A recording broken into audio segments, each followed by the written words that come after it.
अरे बैठ जा वहाँ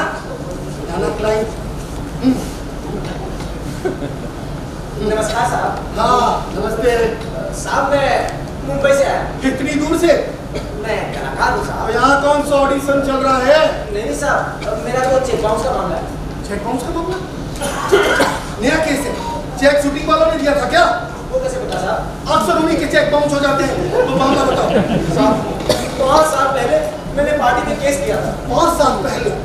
फिर 5 साल तक तो पार्टी को समय नहीं जारी नहीं हुआ साहब। अच्छा अब वो वकील साहब कह रहे हैं कि चेक केस वहां लगेगा जहाँ से चेक आया। जहाँ से चेक आया वहाँ से नहीं, जहाँ की बैंक का है वहाँ लगेगा। क्या? कहाँ की बैंक का है? अरे भैया घबरा क्यों रहे हो? कहाँ की बैंक का है? अंडमान निकोबार की बैंक का। तो फिर भैया वहीं जाओ, वहीं लगेगा। एक मिनट इधर आना। कितने का चेक? 40,000। कितने खर्च कर दी? 35,000। बचे में 5,000 की नॉमिनल फीस में किराए दे दो साहब। तो भैया तुम ऐसा समझो कि तुमने किसी फिल्म में नहीं, किसी नाटक में काम किया, जहाँ पैसे मिलते नहीं लगते और संतुष्टि मिलती।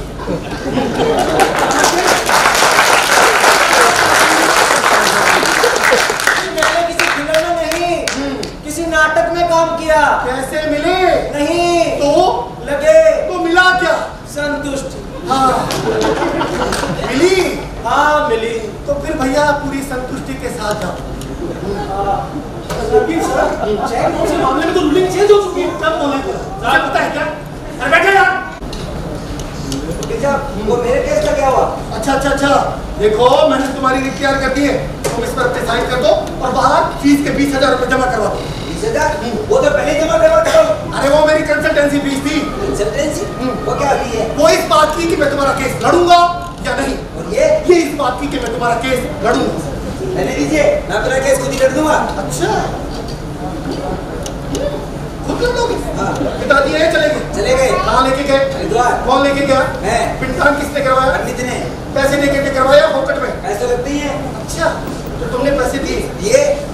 तो तुमने खुद से क्यों नहीं किया? खुद लड़ूंगा। कहीं अंदर हो गया ना तो जमानत के लिए वकील नहीं मिलेगा। खुद लड़ूंगा। ठीक है वकील साहब, मैं पैसे जमा करवा दूंगा। करती है तुम्हारी। हाँ नमस्कार वकील साहब। नमस्ते। अच्छा तो तुम्हारा तो वो सरकारी गबन वाला मामला है। वकील साहब कितने साल हो गए केस को, अब तो फैसला करवा दीजिए। अरे भैया तुम क्यों चिंता करते हो? तुम अकेले थोड़ी हो, बाकी के भी तो 10 लोग हैं। अब कहाँ 10 बचे हैं वकील साहब? 10 में से 6 तो पहले ही ऊपर जा चुके हैं। इसीलिए कह रहा हूँ इसे ऐसे ही चलने दो, बाकी के लोग भी ऐसे ही चले जाएंगे। मेरा मतलब है 10 साल निकाल दी, 10 साल और निकाल दूंगा। उसके बाद बड़ी ईमानदारी से ऊपर चले जाना, वरना बुढ़ापे में फैसला करवा करके अंदर करवा दूंगा। नहीं वकील साहब, आप तो केस को चालू रखिए, तब तक मैं कोई और काम देख लेता हूँ। अरे जो कुछ भी करना है हमारी राय लेकर के करना, वरना अंदर हो जाओगे। सरकारी आदमी हो इसलिए कह रहा हूँ। जी वकील साहब। देखो वकील साहब कृपा वाले कोमल बाबा। सभी भक्त अपना अपना पर्स खोल ले, सब पर कृपानी शुरू हो जाएगी। कोमल बाबा आप यहाँ कैसे आए? बहुत कम लोग बचे हैं जो यहाँ नहीं आए। मतलब? अरे अकेले परेशान नहीं हो तुम, सारी दुनिया परेशान है। लेकिन लोग तो परेशान होकर इनके पास जाते हैं और ये परेशान होकर के हमारे पास आते हैं। क्या? देखो बाबा जी तो केवल अपने ये बताते हैं कि हमारे जीवन में रंगों का क्या महत्व है। पहले लोग शादी भी बिना रंग देख करके कर लेते थे, और आजकल बाबा जी की कृपा से चटनी भी देख करके खाते हैं। बाबा कोई भी काम करता हूँ घाटा लग जाता है, उपाय बताइए बाबा। भाई नाम क्या है तुम्हारा? प्रमोद चड्डा। प्रमोद चड्डा। भाई ये बताओ कि तुम पैंट के नीचे क्या पहनते हो? चड्डी बाबा। चड्डी पहनते हो? भाई कौन से रंग की चड्डी पहनते हो? लाल रंग की बाबा। लाल रंग। भाई आज से तुम पीली पहना करो, जाओ कृपानी शुरू हो जाएगा। बाबा वकील साहब नमस्कार। नमस्ते बाबा जी। वकील साहब हमारे अगले संगम का क्या करना है? करना क्या है बाबा जी? आप तो बेफिक्र होकर के संगम की तैयारी कीजिए। हमारे होते में किसकी मजाल है जो आपके संगम को रोक सके? वैसे भी इस देश में हर दुकान के ग्राहक हैं। आप तो कैसा भी संगम लगाए, लोग डुबकी जी तैयार बैठे। तो ठीक है, आपकी कृपा से हम अगले संगम की तैयारी शुरू करें। देखिए बाबा जी, कृपा तो केवल एक ही होती है, वो होती है लक्ष्मी कृपा। वो कृपा आप पर बनी रहे। तो हमारी कृपा आप पर बनी रहेगी। अच्छा तब ठीक है। देखो आज ये 3 एक्सीडेंट हुए, आज इनके घर जाना और सांत्वना देने के बहाने मुआवजे की बात करना। अभी सर, अभी उनके घर में रोना धोना चल रहा होगा, कल चला जाओ। अरे बेवकूफ, ऐसे मौके पर जल्दी जाना चाहिए वरना कोई दूसरा चला जाएगा। तो क्या हो सर, हमें तो उन्हें मुआवजा दिलाने से मतलब है। हमें मुआवजा दिलाने से नहीं, मुआवजे में अपने हिस्से से मतलब है। नमस्कार वकील साहब। अच्छा। देखो तुम्हारा तो वो लड़की के तलाक वाला मामला है ना? हाँ साहब। मैंने इसी डेट को तैयार कर दिया है। आप कल अपनी बेटी की साइन ले आए। मैं इसी तरह पढ़ लूँ वकील साहब? क्यों, हम पर विश्वास नहीं है क्या? नहीं है। हैं? अब मेरा मतलब ऐसी बात नहीं है। तो ऐसा बोला ना बाबा जी, ये कोर्ट कचहरी है, पढ़ लो वहाँ। वकील साहब, हाँ। तो वकील साहब मेरे केस का क्या हुआ? देखो बाबा जी, आज मेरी सेशन कोर्ट में बहस है, आप अगली तारीख को आना। नहीं सर, आज हमारी कोई बहस नहीं है। चुप करो, क्या ऐसे? देखो बाबा जी, अगली तारीख को आना। फिर से अगली तारीख? हाँ। आखिर कितनी तारीख पढ़नी बाकी रह गई है साहब? देखिए बाबा जी, ये कोर्ट कचहरी है, यहाँ तारीख ऐसी ही लगती रहती है। वकील साहब मैं तो यहाँ से आते परेशान हो गया हूँ। इसमें परेशानी की क्या बात है, हम भी तो रोज आते हैं। आपका तो धंधा है साहब, पर मुझे तो फालतू ही आना पड़ता है। अरे फालतू में क्यों आते हो? कितनी बार कहा है कि बाहर चाय पकौड़ी की दुकान खोल लो, पैसी भी होती रहेगी और धंधा भी होता रहेगा। ऐसा मजाक कर रहे हैं साहब? भला ऐसा भी कहीं होता है? अरे हमने तो कईयों की खुलवा दी, इसमें मजाक की क्या बात है? साहब अब केस में भी कोई इतना समय लगता है क्या? सही कह रहे हो। मैं भी गया था तिरुपति की, सोचा दर्शन करके फटाफट आ जाऊंगा, लेकिन 3 दिन तक लाइन में खड़ा रहा। समय लगता है क्या? साहब अब तो ये बात बताइए कि इस केस में कितना खर्चा लगना बाकी रह गया है? तुम्हारे पास कितना बचा है? काहे का बचा है साहब? ले दे के छोटा सा जमीन का टुकड़ा बचा है। पहले उसे बेच करके काम निकालो, आगे के आगे सोचेंगे। जमीन बिकने के बाद बचेगा क्या साहब? तुम और तुम्हारा केस दोनों बचेंगे, और हाँ खत्म होंगे ना तो साथ में खत्म होंगे। ठीक है साहब, मैं जल्दी करना। वकील साहब आपने इसमें बिल्कुल उल्टा लिखा है। क्या उल्टा लिखा? मैं इसे पढ़ नहीं सकता। है तो फिर अभी किसने पढ़ा? मैंने। तो आप तो कह रहे हो कि मैं पढ़ नहीं सकता। मेरे कहने का मतलब है कि मैं पढ़कर नहीं सुना सकता। बाबा जी ये कोर्ट कचहरी है, सही बोला करो। हाँ क्या उल्टा लिखा है? इसमें आपने सबको कोर्ट में घसीट लिया। सबको कहाँ घसीटा है? ये देखिए, ये लड़की के माँ बाप है, ये चाई ताऊ चाचा चाची, ये काका काकी, ये फूफा, ये बुआ, यही तो है। तो रह कौन गया? अरे दादा दादी को छोड़ दिया ना। साहब ये सब दोषी नहीं है। हम भी जानते हैं ये दोषी नहीं है, पर हम आपकी भलाई के लिए कर रहे हैं। वो कैसे? हम चाहते हैं कि कोर्ट कचहरी का खर्चा आप अकेले नहीं उठाओ, ये सब मिल करके उठाए। साहब आपने यहाँ पर बहुत ही गंदा लिखा है। गंदा लिखा है? और ये नाक पर बंद क्यों रखा है? क्या गंदा लिखा है? आपने लिखा है कि लड़का नपुंसक है। बाबा जी ये केवल आरोप है। लेकिन बिल्कुल गलत आरोप है। आप कैसे कह सकते हैं कि गलत आरोप है? क्योंकि लड़के के 2 बच्चे हैं। आप कैसे कह सकते हैं कि वो दोनों बच्चे उसी के हैं? क्या मतलब? बाबा जी आपके बच्चे भी आपके हैं, आपका बहन है। मेरे वकील साहब मेरी है। देखिए बाबा जी ये कोर्ट कचहरी है, यहाँ सबूत और गवाह करते हैं। साहब ये बहुत ही गंदे और अश्लील आरोप है। देखिए ये पढ़ने में असली लगते हैं, लेकिन बहस में बहुत अच्छे लगते हैं। ये बताइए कि इसमें खर्चा कितना लगेगा? तुम्हारी बेटी का मामला है, इसलिए फीस नहीं लेंगे। फीस नहीं लेंगे तो क्या लेंगे फिर? 50% किस बात का? मुआवजे का। और मुआवजा कितना है? 10 लाख का। 5 लाख रुपए? ये तो बहुत ज्यादा है। मुआवजा कम ले लो, फीस कम देनी पड़ेगी। कम कितना? 100 रुपए ले लो, 50 रुपए देने पड़ेंगे। नहीं वकील साहब मुआवजा पूरा चाहिए। मुआवजा पूरा चाहिए या आधा, ये तुम फैसला कर लो। मेरी रेट फिक्स है। मैं सोच के बताऊंगा। हाँ मर्जी है तुम्हारी। सलाम साहब। अच्छा जीते रहो। साहब वो मेरे केस का क्या हुआ? अरे देखो तुम्हारा तो चोरी का मामला है, एक दिन का नहीं रोज का है। और हाँ पहले के भी 20,000 पड़े, वो कौन देगा? दे दूंगा साहब। अरे क्या दे दूंगा पहले के पड़े। साहब अभी धंधा मंदा चल रहा है साहब। चोरी का धंधा भी मंदा चल रहा है। हाँ साहब। कैसे? साहब ये लोग रात को 12 बजे व्हाट्सएप चलाते हैं, 2 बजे सोते हैं, 5 बजे फिर उठ जाते हैं साहब। एक मिनट 12 बजे तक व्हाट्सएप चलाते हैं। जी साहब। 2 बजे सोते हैं। जी साहब। 5 बजे उठ जाते हैं। जी साहब। तो 12 और 2 के बीच में क्या करते हैं? नहीं साहब कुछ लोग कुछ तो करते ही होंगे। मुझे से मतलब नहीं है, मुझे पैसे दोगे तो तुम्हारा केस लड़ूंगा। वकील साहब आओ आओ बताओ। वकील साहब मेरी बीवी मेरा घर छोड़ के भाग गई वकील साहब। तो क्या चाहते हो? तलाक? नहीं वकील साहब। तो बीवी। बीवी क्यों? क्या बताऊं वकील साहब, दिन तो जैसे तैसे कट जाते हैं लेकिन रातें नहीं कटती वकील साहब। अच्छा बीवी की नहीं रातों की प्रॉब्लम है। हाँ वकील साहब। सोचना पड़ेगा सोचिए वकील साहब। साहब वो मेरे केस का साहब। अरे जाओ यार यहाँ से। एक मिनट इधर आना। जी साहब। देखो तुम दिन में घर पर आराम करते हो। जी साहब। रात को नाइट ड्यूटी करते हो। जी साहब। तब तुम्हारी बीवी तुम्हारे घर पे अकेली रहती है। जी साहब। तब ये आदमी तुम्हारे घर पर नाइट ड्यूटी करे तो तुम्हें कोई तकलीफ क्या सर?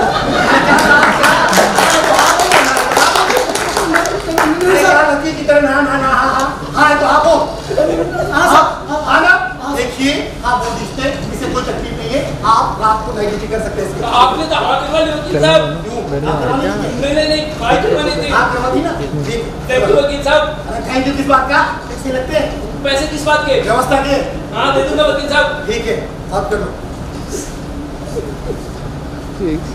अरे यार यहाँ नहीं, साइड में करो। क्या कर रहे हो? कैसी है? कौन? बीवी। बीवी? पर किसकी? तेरी। मेरी? रोज? अबे नाइट ड्यूटी तो करनी है। मेरी बीवी नाइट ड्यूटी करेगा? पॉकेट में थोड़ी कर रहा हूँ, सेटिंग किए पैसे दिए ना। सारे पैसे दिए हैं। पैसे दिए ना। सब दिए।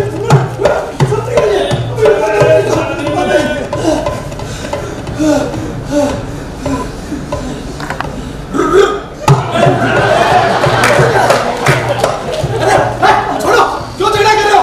मैं पूछता तुम दोनों क्यों लड़ाई कर रहे हो?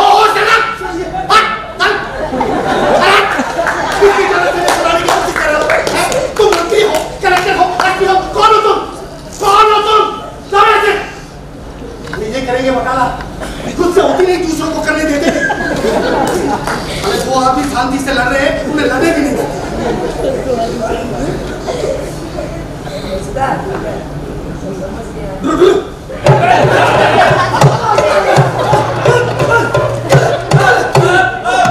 वकील साहब मुझे काम करते वकील साहब। क्या चाहते हो? कैसे वकील साहब? पैसे लगे तो दे दूंगा वकील साहब। ठीक है। वकील साहब इसको छोड़ना मत वकील साहब। नहीं छोड़ेंगे। मैं कहता हूँ इसको छोड़ना मत वकील साहब। नहीं छोड़ेंगे। मैं कहता हूँ इसको छोड़ना मत वकील साहब। नहीं छोड़ेंगे यार। साहब मुझे बचा लीजिए साहब। पैसे लगेंगे। पर साहब आपने तो उससे भी पैसे ले लिए। बाबू ये प्राइवेट चैनल है, कोई भी आदमी पैसे दे के अपना कार्यक्रम फिक्स करा सकता है। तुम भी पैसे दो, तुम्हारा कार्यक्रम भी चलेगा।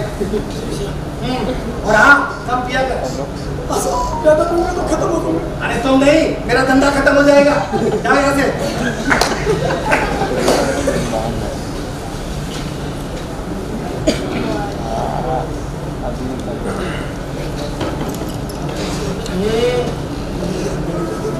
बोलिए क्या तकलीफ है?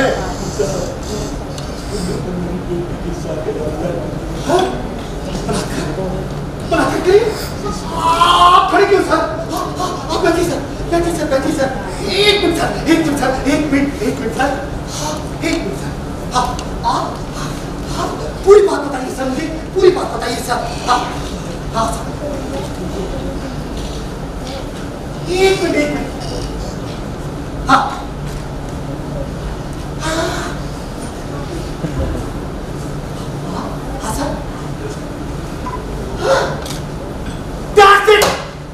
ये बना केस, बेटी मर गई। एक मिनट सर, एक मिनट सर। सर आप ये बताइए कि आपके पास ऐसा कोई सबूत है जिससे ये पता चल सके कि आपकी बेटी का बलात्कार है? कोई बात नहीं सर, कोई बात नहीं, सबूत नहीं है। हाँ ऐसा कोई गवाह जिसने आपकी बेटी का बलात्कार होते हुए देखा? मेरे पास एक ही गवाह है। गवाह है, गवाह है। हाँ नाम बताइए सर, नाम बताइए। ईश्वर चंद। देखिए सर, कल कोर्ट में आते हुए ईश्वर चंद जी को साथ लिया है। कैसी बात करते हैं साहब, और आप भगवान भी कभी कोर्ट में गवाही देते हैं। अरे आप उस ईश्वर की बात कर रहे हैं सर? देखिए सर, ये कोर्ट कचहरी है, यहाँ पर आपके वो ईश्वर भगवान नहीं चलते, यहाँ चलते हैं गवाह और सबूत, जो आपके पास है नहीं। कोई बात नहीं सर, उसकी व्यवस्था हम करते हैं।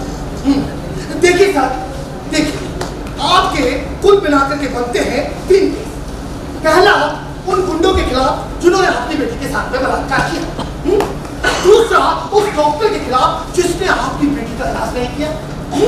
और तीसरा वो पुलिस वाले के खिलाफ जिसने आपकी रिपोर्ट नहीं की। देखिए कुल मिलाकर के बनते हैं आपके 50,000। साहब मुझे मुआवजा नहीं चाहिए। सर मैं मुआवजे की नहीं अपनी फीस की बात कर रहा हूँ सर। हाँ सर। वो बड़ा कौन देगा? वो तो आपको देंगे सर।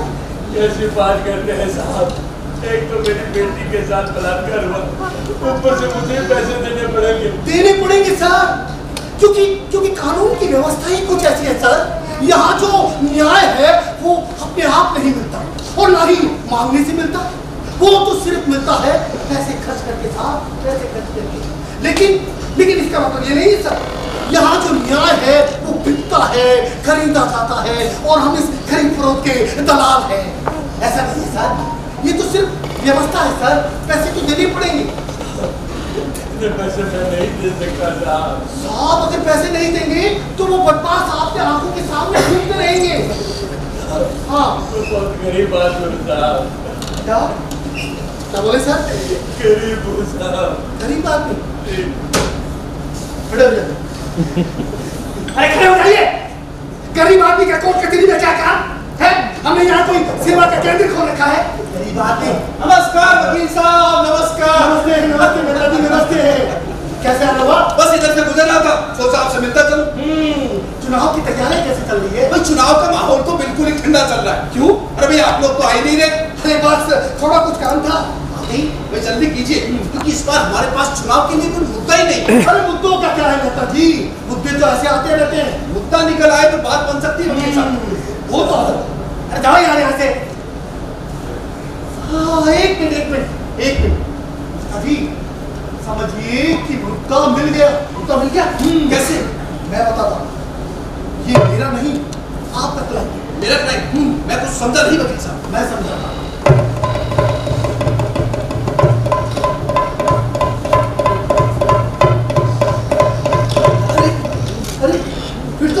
फिर तो निश्चित रूप से हमारा क्लाइंट है। अरे भाई तुम अब तक कहाँ थे? हम तुम्हें तो ढूंढ रहे थे। तुम ही तो हमारी राजनीति का आधार हो। तुम्हारे भरोसे तो हम चुनाव लड़ते हैं। तुम चिंता मत करो, मैं दिलाऊंगा तुम्हें न्याय। तुम बस मेरा साथ दो, फिर देखो मैं इस चुनाव का नक्शा ही बदल दूंगा। आओ मेरे दोस्त, मेरे गले लग जाओ। मैं दिलाऊंगा तुम्हें न्याय। चलो मेरे साथ। तुम बस मेरे साथ।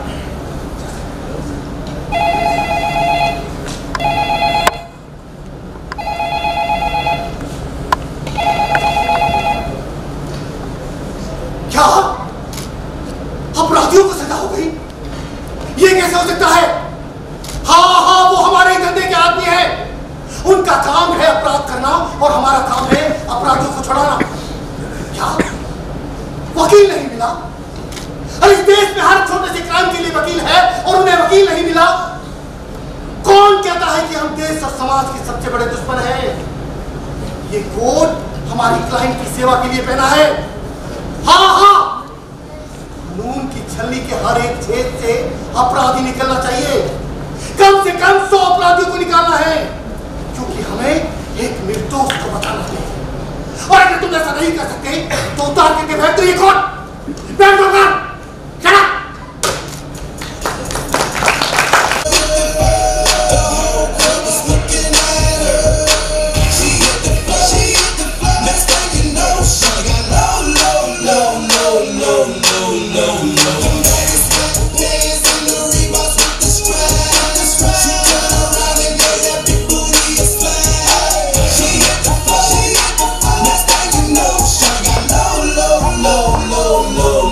No.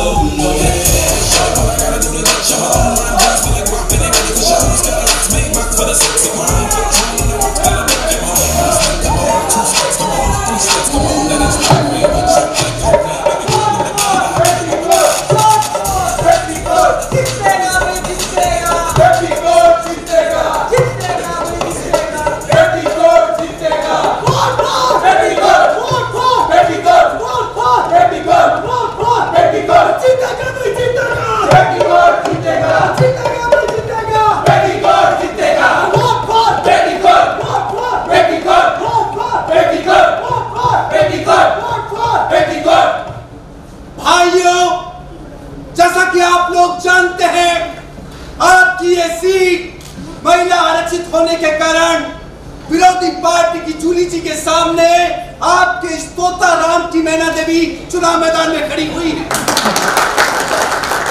मैना जी जूली जी की जींस के सामने अपने इस पेटीकोट के साथ आपके समक्ष चुनाव मैदान में उतरी है। भाइयों, बड़े ही अफसोस की बात है कि राजनीति में महिलाओं के आरक्षण की मांग आप लोगों ने कभी नहीं उठाई। आखिर ये मांग हमें उठानी पड़ी। क्यों? इसलिए कि जब हर क्षेत्र में महिलाएं पुरुषों के साथ कंधे से कंधा मिलाकर चल रही हैं, तो राजनेता इस सुख से वंचित क्यों? उनके साथ ये भेदभाव क्यों?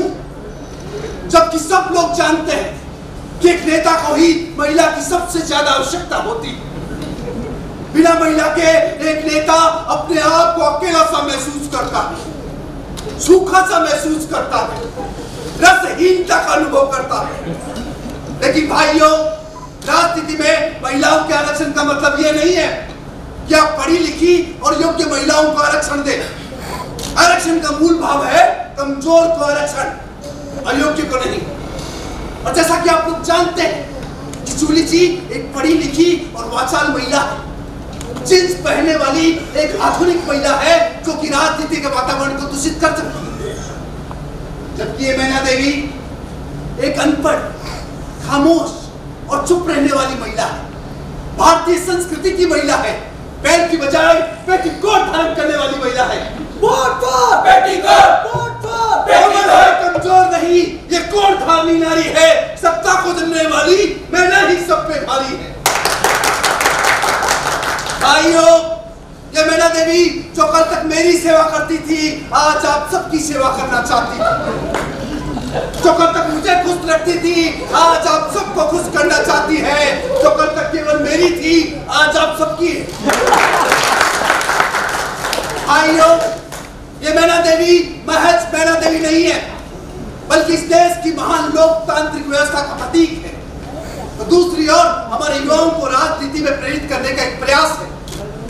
ये मैना देवी चाहे एक और लोकसभा में मनोरंजन की व्यवस्था है, और दूसरी ओर हमारे बुजुर्ग नेताओं को जवान करने की कवायद है। ये मैना देवी हमारे देश के राजनीतिक विकास का एक प्रमाण है, जिसमें देश प्रगति की राह पर चलते चलते गांधी और नेहरू से शुरू होकर रबड़ी और मैना देवी तक पहुंच गए। भाइयों, मुझे ये कहने की आवश्यकता नहीं है कि आज हमारी बहू बेटियों के साथ नंगा नाच हो रहा है, उनके शरीर को नोचा जा रहा है, उनका खून किया जा रहा है। और जिसका जीता जागता उदाहरण है पगारी मत। आइए पगारी मत जी, ऊपर आइए, गौर से देखिए इस इंसान की आंखों में, आंखें दिखाइए पगारी मत जी। कितना दर्द है इस इंसान की आंखों में। ये वो इंसान है जिसकी बेटी के साथ कुछ गुंडों ने सरेआम बलात्कार किया, उसके शरीर को नोचा, उसका खून कर दिया। बताइए पगारीमल जी, आपकी बेटी के साथ बलात्कार हुआ या नहीं? जनता को बताइए। हुआ। भाइयों, ये बलात्कार पगारीमल की बेटी के साथ नहीं हुआ, आपकी बेटी के साथ हुआ है, मेरी बेटी के साथ हुआ है, इस देश की बेटी के साथ हुआ है, पेटीकोट के साथ हुआ है।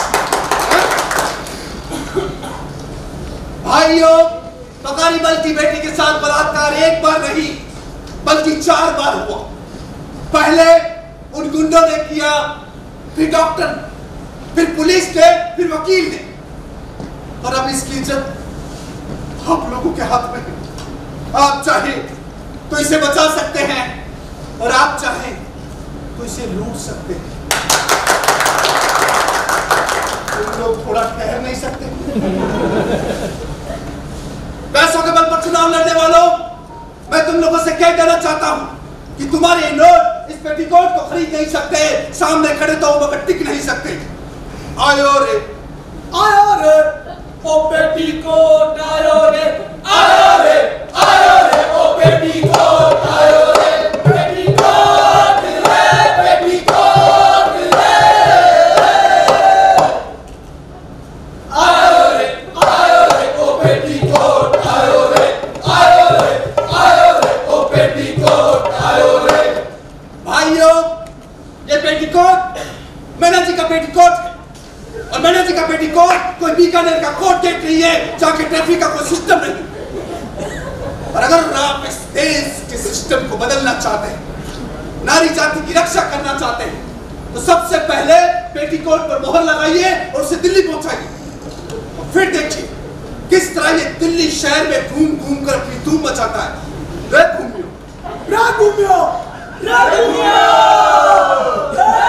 दिल्ली शहर में मारो पेटीकोट घूमियो, घूमियो, घूमियो, घूमियो। दूर हटा छोड़ा, दूर हटा, दूर ऐसा झटका, दूर हटा। दिल्ली शहर में मारो पेटीकोट घूमियो, घूमियो, घूमियो, घूमियो। भाइयों, मैं आप लोगों से फिर से निवेदन करना चाहूंगा कि जीन्स से सावधान। जीन्स आपको भड़का सकती है, आपको विचलित कर सकती है। जीन्स पाश्चात्य संस्कृति का प्रतीक है। आप अपनी संस्कृति को पहचानिए और पुनः पेटीकोट की ओर लौटिए। जहां कहीं भी आपको जीन्स दिखाई दे, आप अपना ध्यान पेटीकोट की ओर लगाइए। आपको अपने उत्तेजित विचारों से मुक्ति मिलेगी और यही मुक्ति देश की प्रगति का मार्ग प्रशस्त करेगी। जय हिंद, जय पेटीकोट। पेटीकोट जीतेगा, कोई जीतेगा। पेटीकोट जीतेगा, अरे जीतेगा कोई जीतेगा। पेटीकोट जीतेगा। Vote vote petticoat, vote vote petticoat, vote vote petticoat, जीतेगा कोई जीतेगा। पेटीकोट जीतेगा, जीतेगा कोई जीतेगा। पेटीकोट जीतेगा।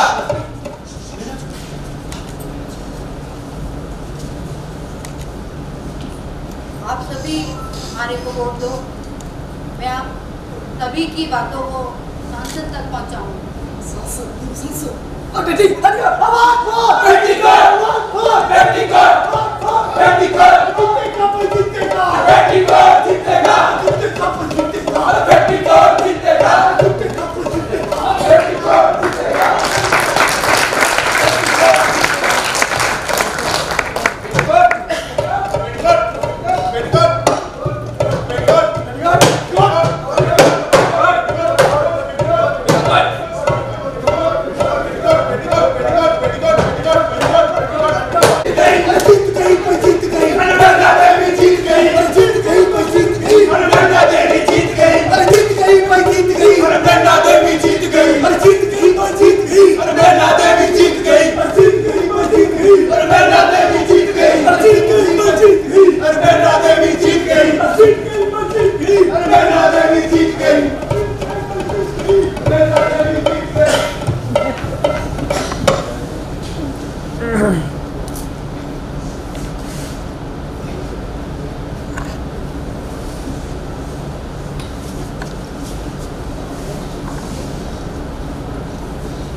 वो तो चुनाव जीतने के बाद में अज्ञातवास पर चली गई।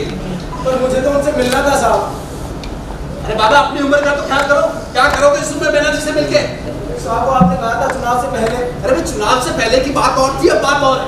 क्या मतलब? अरे भाई, शोकेस का माल जो होता है वो दिखाने के लिए होता है, बेचने के लिए नहीं। तुम्हारी समझ से क्या है वो बोलो ना। साहब वो मोहल्ले में सफाई करवानी थी। तुम लोग कभी नहीं सुधरोगे, कभी नहीं सुधरोगे तुम लोग। पहले तो तुम लोग गंदगी करते हो, फिर उसे हटाने की मांग करते हो। अरे मुझे तो समझ में नहीं आता है कि जब तुम लोगों से गंदगी हटती नहीं है तो तुम लोग गंदगी करते क्यों हो? अब तुम ये चाहते हो कि मीना जी खुद आए और तुम लोगों की गंदगी साफ करे, ये भी होगा। तुम अपना एड्रेस लिखवा दो, मैं मीना जी को भेज देता हूँ। जो सफाई करवानी है करवा देना। नहीं साहब, हम खुद कर लेंगे साहब। अरे तुम क्या कर लोगे? तुम ही कर लेते हैं तो ये गंदगी की नौबत क्यों आती? देखो, हम अगले ही माह निःशुल्क झाड़ू वितरण योजना ला रहे हैं और हम चाहते हैं कि इस योजना का लाभ केवल जिम्मेदार नागरिक को मिले। तुम एक जिम्मेदार नागरिक बनकर दिखाओगे? जी साहब। दिखाओगे? जी साहब। तो ठीक है, इस योजना के सैंपल में आया पहला झाड़ू मैं तुम्हें भेंट करता हूँ। झाड़ू लाओ, आगे आओ। ये झाड़ू कोई भी नेता किसी आम आदमी के हाथ में नहीं देता। तो ये आम आदमी के हाथ में झाड़ू मतलब बहुत बड़ी ताकत। ये ताकत आज मैं तुम्हें सौंपता हूं। अब ये ताकत तुम्हारे हाथ में है। तुम चाहे तो इसे सफाई करो या सफाया। जाओ। जी नमस्ते। नमस्ते। आपने चुनाव से पहले कहा था कि महंगाई कम कर देंगे। देखिए आटे और दाल के भाव तो बढ़ते ही जा रहे हैं। तो बात है आटे के दाम बढ़ाने की। तो ये क्या है? क्या है ये? पहले तो आटा इसमें ठूस ठूस के महंगाई क्यों बढ़ाओगे? लेकिन दो सरकार को अरे भाई समझदार आदमी जो होता है वो जीने के लिए खाता है, और तुम्हें देखकर तो लगता है तुम खाने के लिए जीते हो। खाओ, खूब खाओ, खा खा के इसे और बढ़ा दो। जीभ दिखाओ, तुम्हारी जीभ दिखाओ, देखो देखो लप लप कर रही है तुम्हारी जीभ। देखो महंगाई कंट्रोल करने का भी एक ही तरीका है, कम खाओ कम खाओ कम खाओ। जाओ हम खाएंगे। नमस्कार नेताजी। नमस्कार। आपने कहा था चुनाव जीते रोजगार देंगे। देंगे, बिल्कुल देंगे, पर किसको देवे? अरे कोई आवे तो देवे ना। अब तुम आए हो तो जरूर देंगे। अच्छा ये बताओ तुम्हें कितने रुपए चाहिए? मुझे यही कोई बोलो बोलो। यही कोई 20,000। कितने? 20,000। 20,000। ऐसा है कि मैं तुम्हें 40,000 दूंगा। 40,000? एक गाड़ी दूंगा, एक गाड़ी? बंगला दूंगा, ठीक है? साहब क्यों मजाक करते हो? शुरुआत किसने की थी? ये तो ऐसे ही बोल दिया। तब मैं कितना ले लूंगा? तब तुम अपना ले लोगे ना। हाँ, सर। बात आना मत करना। नहीं सर। ये लो 1 रुपया। 1 रुपया? अरे बिना काम के दे रहा हूँ, रोज आया करो ले जाया करो। लेकिन साहब ये तो एक तरीके से भीख है। एक तरीके से नहीं, हर तरीके से भीख है, लेकिन इसे लेने में क्या शर्म है? भी तो आते हैं तुम्हारे पास वोट मांगने, हमें तो शर्म नहीं आते। देखो रोजगार के अंदर अब इसी फील्ड में संभावना रह गई है, जल्दी से लग जाओ नहीं तो ये काम भी यहाँ से चला जाएगा। ये क्या है? सर क्यों झुका रखा है? अरे इसे सर झुका के नहीं, सर उठा के लो, शान से चलो, जाओ। नमस्कार नेताजी। नमस्कार। आपने कहा चुनाव जीतने के बाद भ्रष्टाचार कम कर देंगे, पर यहाँ तो किसी भी सरकारी ऑफिस में बिना लेन-देन के कोई काम ही नहीं होता। क्या लगा रखा है भ्रष्टाचार? भ्रष्टाचार का मतलब समझते हो? भ्रष्टाचार का मतलब होता है भ्रष्टाचार, भ्रष्ट विचार, भ्रष्ट तन, भ्रष्ट मन। तुम जैसे लोगों को हमेशा दूसरों में भ्रष्टाचार दिखाई देता है। तुमने कभी अपने अंदर झांकने की कोशिश की? तुमने हमेशा दूसरों को खुश रखने की कोशिश की। तुमने कभी अपनी बीवी को खुश रखने की कोशिश की? तो करते हो। अच्छा ये बताओ कि फोकट में करते हो, कुछ खर्चा पानी नहीं करते? कुछ खर्चा पानी भी करता हूँ। खर्चा पानी करते हो। क्यों करते हो?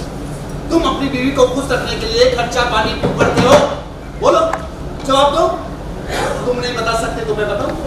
तुम अपनी बीवी को खुश रखने के लिए इसलिए खर्चा पानी करते हो क्योंकि तुम्हें अपनी बीवी का प्रेम चाहिए, और वो अपना प्रेम तुम्हें फोकट में कभी नहीं देती। बोलो सही है गलत? क्या तुम्हें प्रेम करना तुम्हारी बीवी की ड्यूटी नहीं है?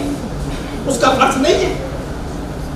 तो बेवकूफ, जब तुम्हारी अपनी बीवी तुम्हें फोकट में कुछ नहीं देती तो वो सरकारी आदमी फोकट में तुम्हारा काम करता है। जानते हो कौन सा भ्रष्टाचार है? यह है घरेलू भ्रष्टाचार। तुमने कभी की आवाज उठाई? तो आंदोलन किया? ऐसे भ्रष्टाचार मिटाओ। सुना, इधर आओ। जिस तरह घूस बिना अपराध को बढ़ावा देना होता है, उसी तरह बीवी को खुश रखने के लिए उस पर खर्चा पानी करना भी अपराध को बढ़ावा देना होता है। अंदर जाओ। सुना, इधर आओ। तुम एक निहायती संकुचित मानसिकता के भी आदमी हो। जैसे तुमने हमेशा अपनी बीवी का प्रेम पाने की कोशिश की, तुमने कभी दूसरे की बीवी का प्रेम पाने की कोशिश की? करते हो? ये भी एक भ्रष्टाचार है। फाइनली जाओ।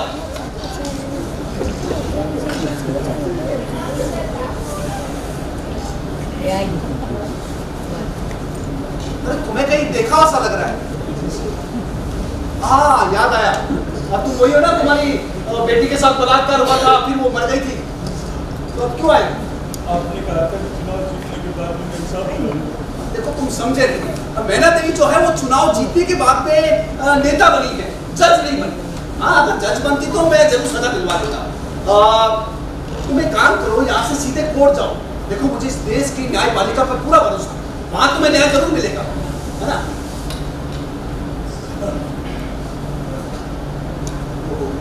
तुम लोगों के मिलने के चक्कर में भूल गया सीएम साहब के साथ मेरी मीटिंग है, तुम भी कभी भी आ जाते हो।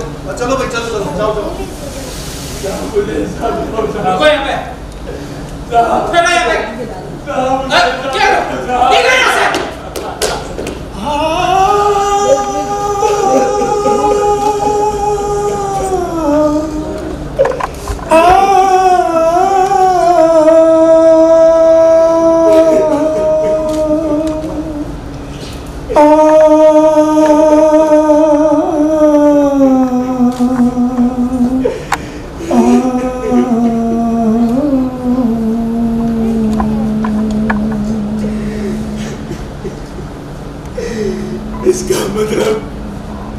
इसका मतलब मेरी बेटी के साथ बलात्कार उन गुंडों ने नहीं बल्कि 4 कोट की इस व्यवस्था ने किया।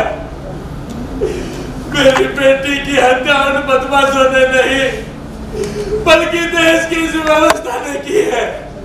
इन्हीं की सेहत पर होती है ये हत्या, इन्हीं की सेहत पर बढ़ते हैं ये अपराध।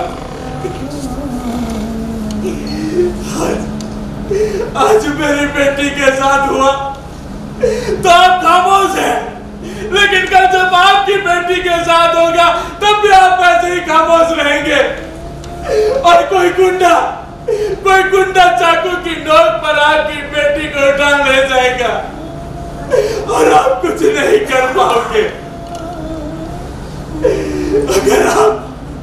अगर आप इस सिस्टम को उखाड़ना चाहते हैं, अगर आप इस सिस्टम को बदलना चाहते हैं तो उखाड़ फेंकिए इस सिस्टम को, बदल डालिए इस व्यवस्था को। अगर अब भी आपने कदर नहीं बनाया तो